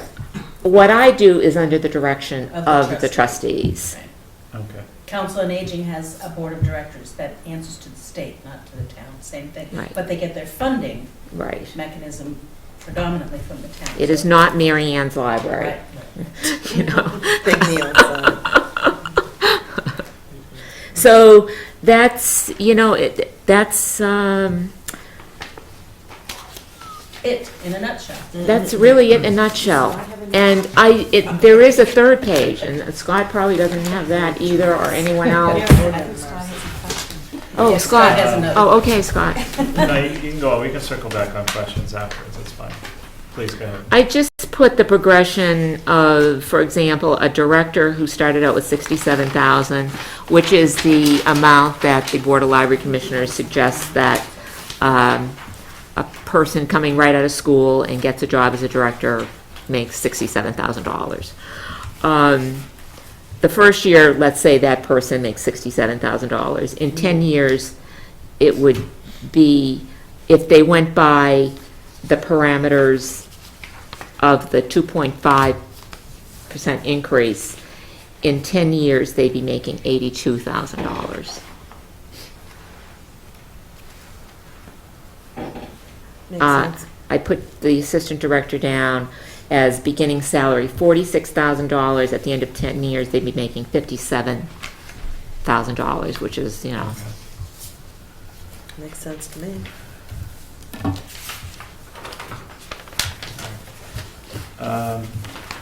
and your question, Scott? All right, so bear with me, because this is actually the first time I've seen this, so I have I'm sorry. things kind of coming through my head as we're going through it. So the children's librarian position has the largest increase from 27.5 to 37.4. And that's hours, based And that's based on on more. increase in hours? Yes. Okay, that's my question, thank Mhm. you. Going from 30 to 40 hours? She's going Oh, she does. from, 30 now, or that's the new list? yeah, she's at 30 now, she's going to 37. 30 to 37.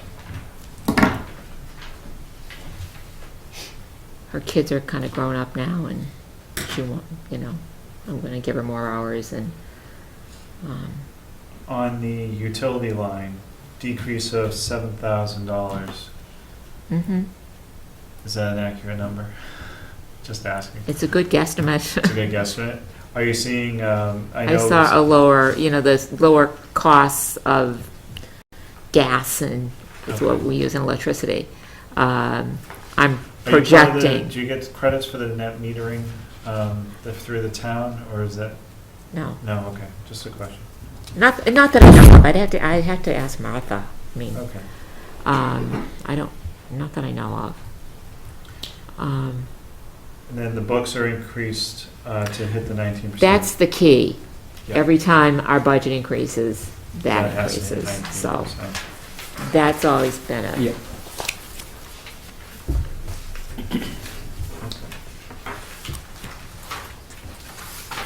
Those are my questions. Okay. Anything else? Tony? Mary Ann?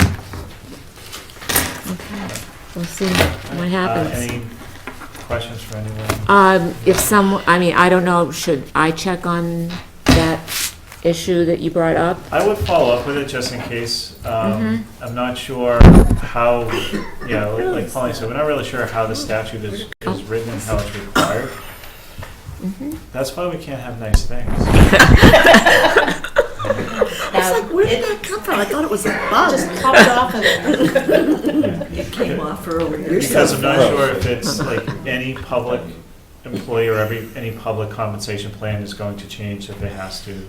So it would just be worthwhile looking into. Okay, So, if you want to go down that path, you can, go through the proper steps. well, I do want to go down the path that, as presented this evening. Okay. If we have to do something in addition, I'd be happy to do that. Okay. If we don't, because of the way the library bylaws are written, then we won't. And if we need a judgment on that, we'll have to get a judgment. Yeah, because, the thing, being a numbers guy, what comes to my mind is that 19%. So every time there's a 2.5% I know that, increase, I know that's gonna that. increase And you know what, that's the exponentially. state. We didn't have anything, that's I know, the state I know. mandate. And, Mary has your, Mary, you have a question? If I may, Oh, Please. go ahead. are you opening more for residents this year? I thought you said there's going to be an increase, that the There's, trustees want you to be open longer hours. there is a possibility that if we get this funding, that we could be open additional hours in the evening and on Saturdays. And I think that's what the town wants. And we haven't been able to do it because of the staffing. And, this one new person might be the kicker. Okay. And so if you could keep that in consideration as well. Absolutely. If that's something that the Yeah. Board of Trustees could commit to, Yeah, that would go a long way at town Yeah. meeting, I'm sure. I think that the board are Yeah. committed to that. I mean, Yeah, I leave, but I it's, get home from work 6, 7 o'clock most nights. and you can't get to the Yeah, I library. can't get to the I library. know. Not that I have time to read anymore, but I do enjoy going You can to the download library. ebooks though, from home, free. You only get those for 2 weeks. Was it 2 weeks to get those? Oh my took me God, he 3 wants months to more read than my 2 last weeks. You can renew them too. right? Yes. Oh, I like how they disappear. people are never happy. Oh, that's bad. But people are never happy. 2 All right. weeks, you know. I don't have anything else. Anything? No. All right. Thank you very much for Thank everyone you. for coming. Thank you. Appreciate Can it. I see you other than at breakfast? Thank you all. Thank you. It's late for me. Is it possible you can resend But I don't. this with the Sure, other 2 pages attached, please? yes. Thank you. I made that for actually, the trustees were, I thought, I don't know why I didn't send it on to you, but I just want to say hello, I hadn't met you before, Hi, I'm Tim Scott. Hollins. Hi, Tim. Scott. And Pleasure to meet you're you. Mary Ann? Yeah, very glad to meet you. Pauline and I go way back. Oh, I was gonna say, yeah, back to 1974, Yeah. and we We won go there. back, we go back to when they played hockey without masks. We go back to Middlesex Mutual Insurance Company in 1974. Really? Good Yes. meeting you both. Pleasure meeting you. That's Thank a you for long coming in time. tonight. I've never met you He was an either. Deborah. undergraduate. Hi, Deborah. Scott. Scott. Exactly. Mary Ann. Sorry. Pleasure. No, I've no. been doing this That's for how too we long. met. I Nice to usually see you. don't Nice do to the see you, introductions. You said you had 3 children. I have 3 What were their kids. ages? 14 and then 12-year-old twin girls. Do they use the library? Not really. And well, it kind of goes back to the same thing I run into, where it's just a scheduling now. I see. My son likes to buy books. I mean, he's 14, so he's reading like 1,000-page books, which take him a while to get through, so he's better off buying the book in that case. My girls are just not readers. They get that from their mom. Yeah, they get that from their mom. Heather has read like 3 books in the last 10 years.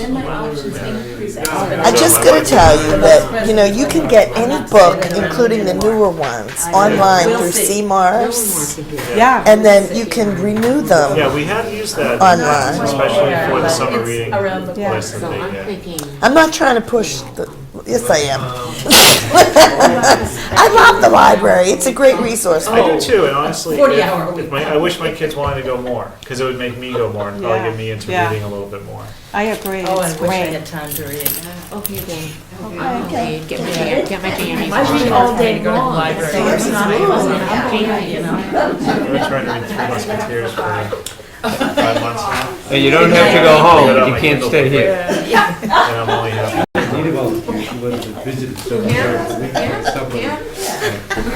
much, everyone. Completely out of order now.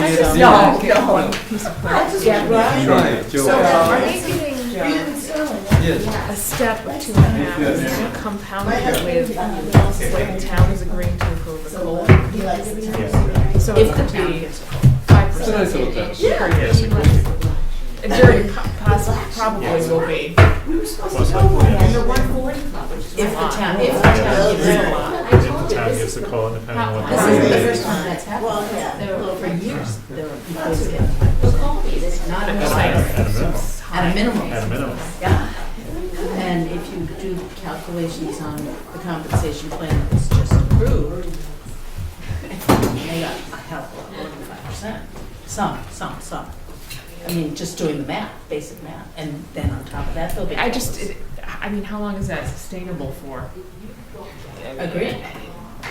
Position is You only wonder why worth a the certain you value. wonder why the MBTA is in financial Right, turmoil, Well, and, you know. I think the Board of Library Trustees is a little more engaged than the No, MBTA Board of Directors. I agree with that, but it's the way municipalities are set up, and that's the way a lot of the union contracts are, and that's the way a lot of the personal service contracts. I mean, that's why the compensation plan is built. It's actually, in my opinion, it's a little bit better than the old one, because it's at least uniform. You know, when you get up There's more to uniform. higher steps, you have people getting 3.5% steps plus a COLA on top of that.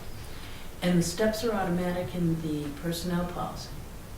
As long as they have a good review. As long as they work the year. In the history of Ayer, there's only been one employee who was given a review such that they didn't get a step, and that person quit. I think any job is only worth a range, but there's got to be an end. Yes. I totally agree with you, but And that's the private particularly sector with thought process. but particularly with the libraries, I think the concern is that 19%, that you're not talking to 2.5% every year, you're talking 5%, which then really compounds the amount of money needing to be spent for this state mandate, which is why the other day I was asking about, what do you lose if you don't meet that state mandate, which it seems like you lose some considerable resources, Yeah. so I'm not suggesting that we do that. But I think the library's actions, the trustees' actions, not the library's, are an offshoot of the town's actions. Miriam said, she went to the initial personnel board meetings to learn about what was being done, because she wants, or the trustees want their employees to To be receive- aligned with. and they're not part of the town's compensation plan. I mean, we didn't have this for one, which would have been great. I didn't even think about that we hadn't received this year. I mean, when you look at the And yet Miriam seems reclassification, to think that we did, so somewhere. I don't know. I'll follow up with Lisa if she received it and it wasn't included in the packet. But the children's librarian is the hour increase is what's driving that. That's Significant cost. And then there's the assistant, and I guess the director position is the only one that I'm hesitant on, because, I mean, it's, they have the comparison libraries, but, there's a lot of questions, what are the hours, what's the rest of the staff look like? What are the responsibilities, when we hired HRS to do the non-union, they looked at job descriptions, to a degree to make sure that it was a very apples to apples comparison. So that's kind of where my, originally when I saw the request, you're looking at $63,000 increase and it's a reclassification, it's like, wow. Yeah. But you actually start breaking it down, half of that is a new position, and then Under $10,000 of Increase that for an existing. is more hours, so it breaks it down a little more digestible level, but Certainly more explainable, yeah. at least from the 63% increase. It's a good chunk of it. Yeah. I mean, I guess this is for the director, it's just being based off of Bolton, Groton, and Harvard? Is that because the ones that are bolded in this? Just Is Groton that- and Harvard, I think, because they're the Similar budget. closest ones. Oh, although she did But a include different, Bolton. as she did reference, I think, a different demographic of, I mean, it's. I think that's why she focused on Groton and Harvard, because they're the most similar. Yeah, so my guess is they came up with that number more on a percentage of the total budget going to the director. That's how. I got the impression from the last comments Mary Ann made that it was based more on the annual step over that 10-year period. Because I think it came out, I didn't keep it open, but I think it came out to 82 something after 10 years if the initial. 82,000, yeah. If the initial salary was 67. Now, in Mary Ann's case, her initial salary, however many years ago, certainly wasn't $67,000. So, I think the $11,000 or, $10,000 increase is based on a 2.5% step, had it been in place. Mhm. And, presuming this was voted by the trustees, I have no reason to doubt it wasn't, since 4 of them were here. I don't know what we do, but pass it forward.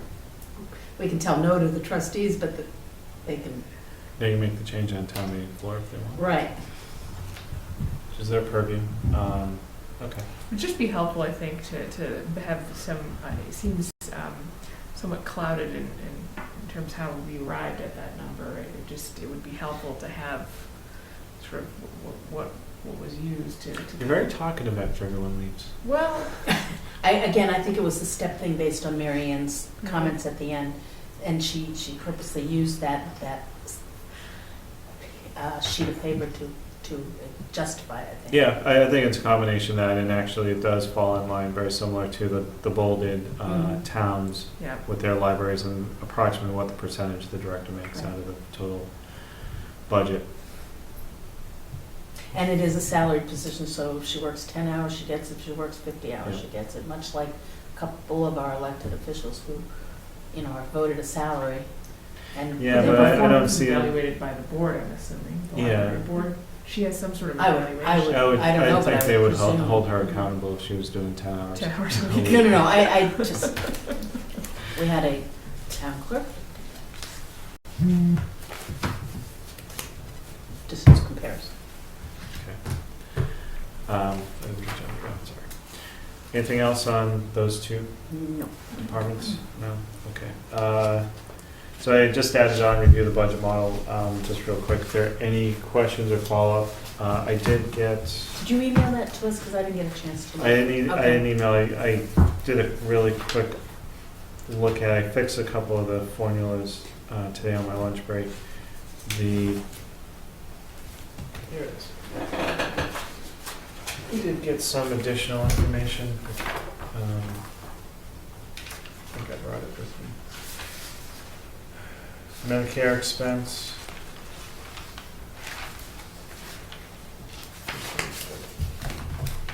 No, I didn't bring it with me, I'm sorry. I did get some updates, which they're sitting on my desk at work. I was gonna bring those in for everyone. So we did get a few additional pieces of information. So I'll make the update to the model with that. There's also the personnel board, and then I'll redistribute that. I'll double check with town accountant on an estimate for revenue numbers and see when we may have that. It's getting to, is it the 20th today? Probably next week, my guess. Usually governor's budget's the last full week of the month. He's giving it next week, isn't he? I think so. Yeah, It's so, doing the state of the state next week, so it probably, the budget will be out then. okay. All right. Super. I did put on roundtable if there's anything anyone wants to discuss. I have nothing. Wait, just tell me about your next schedule. Who you're meeting with? Next week we have fire department at 7 o'clock. On, Next week on the 27th. Is that the only one next week? That's all we have. Good, that should be quick. Yeah, and then we have DPW, I think, in February, like the Yeah. 3rd or the 10th. But I think I the looked at 3rd. the fire department this morning, as I said, thinking that they were here tonight, and there's not much fluff there. No, this and there usually isn't a lot of fluff, but the Right. chief's always really good, kind of giving you the insight of what's coming down the line. So I want to have that discussion with him. so the meeting, if I might ask, on February 9th, is that here? That's the regional school and the board of Yeah, selectmen it's, and it's you? the Air Board of Selectmen and the Air Finance Committee on the 9th, Okay. Joint meeting? joint I meeting. didn't realize that. Is that a Tuesday? We don't have quorum though. No, I'm not, I can't make Yeah, That's a Tuesday. that is a Tuesday.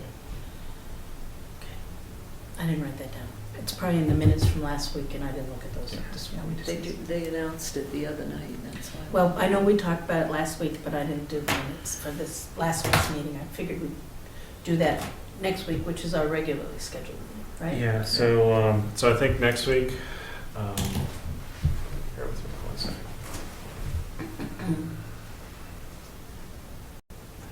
I had something in my eye before I left the house.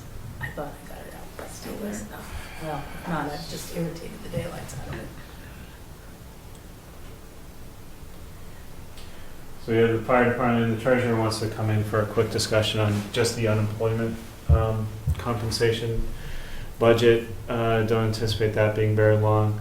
So what I would like to do next week is, after we meet with those two, is to do another walkthrough. Okay. Make sure we understand and actually kind of get into a little more of the meat and potatoes of what the increases are that they're requesting. The other item that we need to start thinking about is meeting with the Board of Selectmen.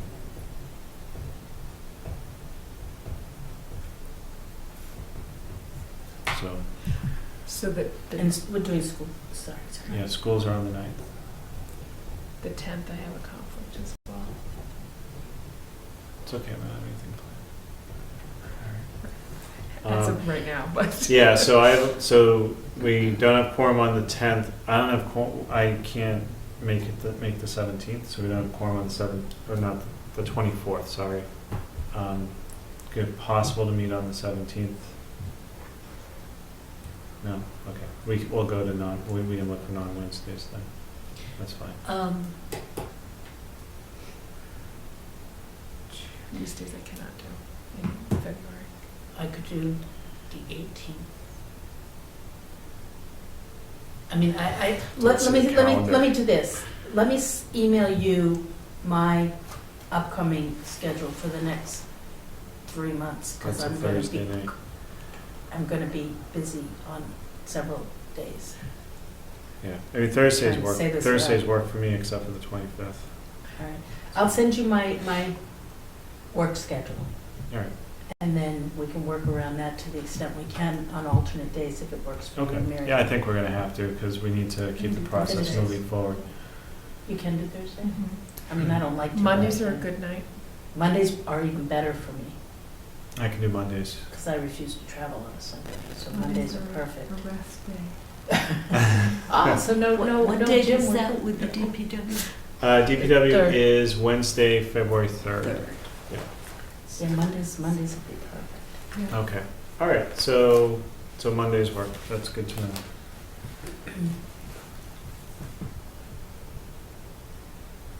And nobody else claims my time except the TV, and that manages to last till about 8. There isn't much on Monday nights.